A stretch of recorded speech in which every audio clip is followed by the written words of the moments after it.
तो friends, welcome to my YouTube channel study वाला। Friends, आज के इस वीडियो में हम लोग पढ़ेंगे कैश फ्लो स्टेटमेंट का meaning, definition, objectives, limitations and classifications.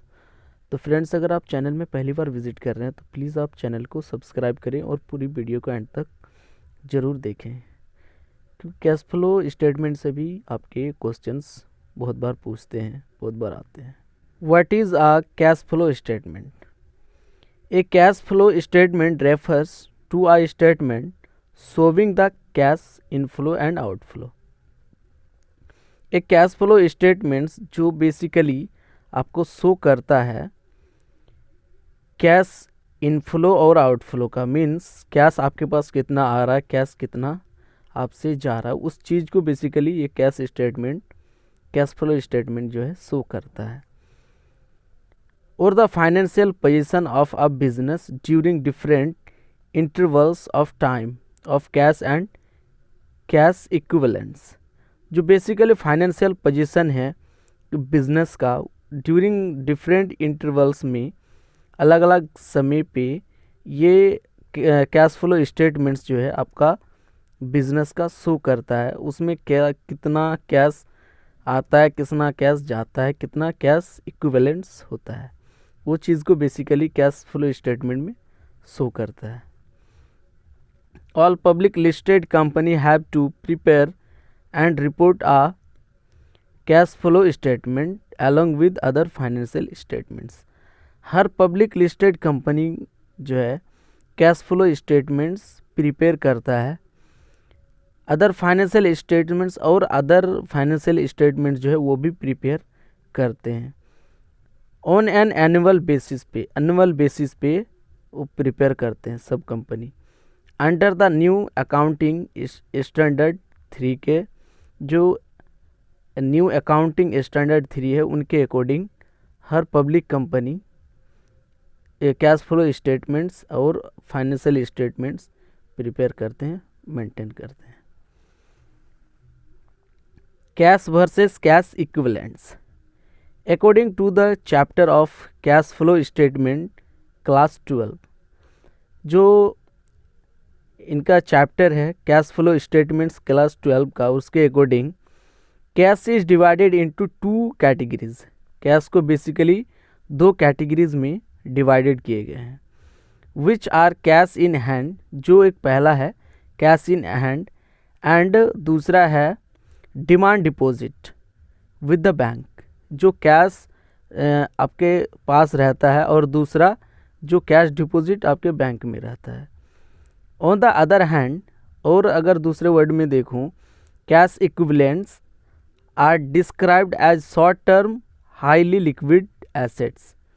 ये कैश इक्विवेलेंट्स जो है वो short term highly liquid assets है, जो आप विद इन कैश में क्विकली उसे आप चेंज कर सकते हैं, कैश में कन्वर्ट कर सकते हैं। That are readily convertible into known amounts of cash, जिसे आप रेडिली जल्दी से कन्वर्ट कर सकते हैं कैश में। And have a low risk of value change, और उसमें लो रिस्क रहता है, रिस्क कम रहता है उसे कैश में चेंज करने में, उनके वैल्यू को। The objectives of cash flow statement. Cash flow statements के कुछ ऑब्जेक्टिव्स हैं जो बहुत इंपॉर्टेंट है। According to the chapter of cash flow statement class 12, cash flow statement class 12 के अकॉर्डिंग देखेंगे हम लोग इनके objectives. When it comes to short term financial planning, जब कोई बिजनेस एक शॉर्ट टर्म के लिए फाइनेंशियल प्लानिंग करता है, this method comes in handily, तब ये मेथड यूज़ किया जाता है कैश फ्लो स्टेटमेंट का। When it comes to successful cash management, ये कैश फ्लो स्टेटमेंट्स कब, जब सक्सेसफुल कैश का मैनेजमेंट किया जाता है तब आता है। This is a must have, ये कैश फ्लो स्टेटमेंट्स ज़रूर करना चाहिए हर लिस्टेड कंपनी को। It is useful in the implementations of business policies, और ये बिजनेस पॉलिसीज़ को इम्प्लीमेंटेशंस करने में भी बहुत ज़्यादा हेल्पफुल करता है, यूज़फुल होता है। Assist in the creation and फार्मूलेशंस of a cash budget, और हर बिजनेस जब भी अपना कैश बजट बनाता है, फार्मूलेट करता है, तो भी ये बहुत ज़्यादा असिस्ट करता है, बहुत ज़्यादा हेल्प करता है। Used to measure cash flow from different activities, और जो मेजर्ड कैश फ्लो है वो अलग अलग एक्टिविटीज़ में यूज किए जाते हैं, such as running, saving and funding करने में। Limitations of the cash flow statement, cash flow statements के लिमिटेशंस पढ़ेंगे according to the chapter of cash flow statement class 12। उसके जो चैप्टर्स कैश फ्लो स्टेटमेंट्स का क्लास 12 है, उनके अकॉर्डिंग हम लोग लिमिटेशंस पढ़ेंगे। The following are various limitations of a cash flow statements. तो एक एक करके देखते हैं। पहला है it is based on the historical cost principle. इनके जो लिमिटेशंस, कैश फ्लो स्टेटमेंट्स का जो लिमिटेशंस बेस्ड है वो हिस्टोरिकल कॉस्ट प्रिंसिपल पे बेस्ड है।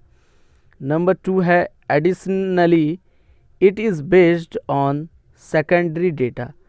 कैश फ्लो स्टेटमेंट्स जो है आपका बेसिकली ये सेकेंडरी डेटा होता है।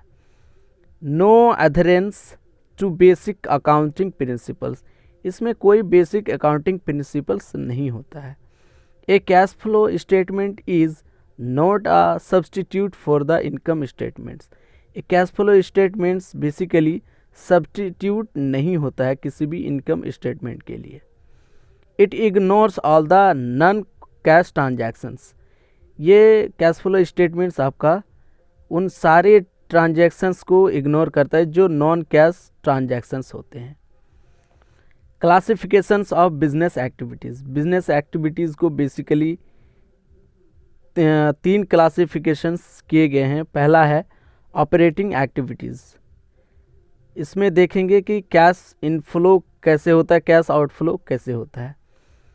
कैश सेल्स, अगर आप कोई भी प्रोडक्ट को कैश में सेल करते हैं वो आपका कैश इनफ्लो होता है, मीन्स आपके पास कैश आता है। और कैश आउटफ्लो कब होता है, कैश परचेज, जब आप कोई माल को, कोई गुड्स को कैश में परचेज करते हैं तब वो आपसे कैश जाता है, तो मीन्स वो कैश आउटफ्लो होता है। कैश रिसीव्ड फ्रॉम डेटर्स, जब अपने डेटर से आप कैश रिसीव करते हैं तो आपके पास कैश आता है, वो कैश इनफ्लो होता है।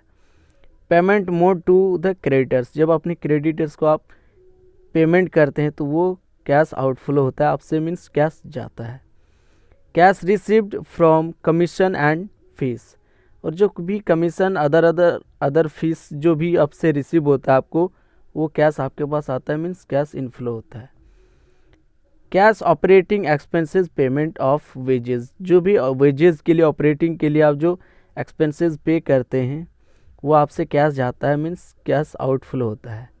और रॉयल्टी, ये कैश इनफ्लो आपसे रॉयल्टी में होता है, और कैश परचेज में ये इनकम टैक्स लगता है इसमें। नंबर 2 है इन्वेस्टिंग एक्टिविटीज़, इसमें कैसे कैश इनफ्लो और आउटफ्लो होता है वो देखेंगे। सेल ऑफ फिक्स्ड एसेट्स, अगर कोई भी फिक्स्ड एसेट्स का आप अगर सेल आउट करते हैं तो उससे जो भी पैसे आते हैं, उससे जो भी कैश आते हैं वो कैश इनफ्लो होता है। और कैश आउटफ्लो में परचेज ऑफ फिक्स्ड एसेट्स, और जो भी फिक्स्ड एसेट्स को आप परचेज करते हैं उसमें जो आपके पैसे जाते, कैश जाते हैं, वो कैश आउटफ्लो कहलाता है।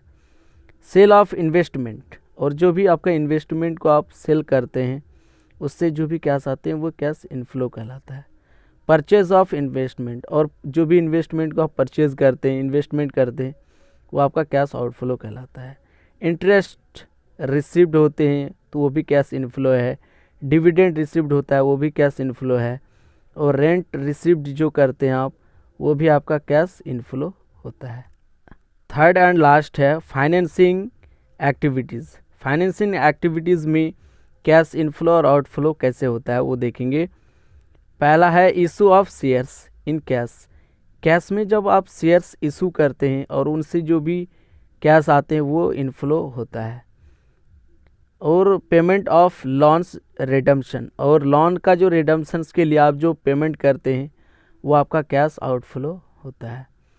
Issue of debentures in cash, और जो भी डिबेंचर्स का आप इशू करते हैं कैश में और आपके पास जो कैश आता है वो आपका कैश इनफ्लो कहलाता है। Preference shares and debentures, preference जो शेयर्स का जो आप डिविडेंड देते हैं वो आपका कैश आउटफ्लो कहलाता है। Proceeds from long term borrowings, और जो भी प्रोसीड करते हैं लॉन्ग टर्म्स बोरोविंग के लिए तो आपसे कैश आता है वो आपका इनफ्लो कहलाता है। Buy back of equity shares, equity shares को जो आप बाय बैक कर लेते हैं आपसे कैश जाता है, मीन्स वो आउटफ्लो होता है कैश का। सिक्योरिटीज़ प्रीमियम रिसिव्ड, जो भी प्रीमियम आपको रिसिव्ड होता है सिक्योरिटी से वो आपका कैश इनफ्लो कहलाता है। पेमेंट ऑफ डिविडेंड्स, और जो भी डिविडेंड्स का आप पेमेंट करते हैं वो आपका कैश आउटफ्लो कहलाता है।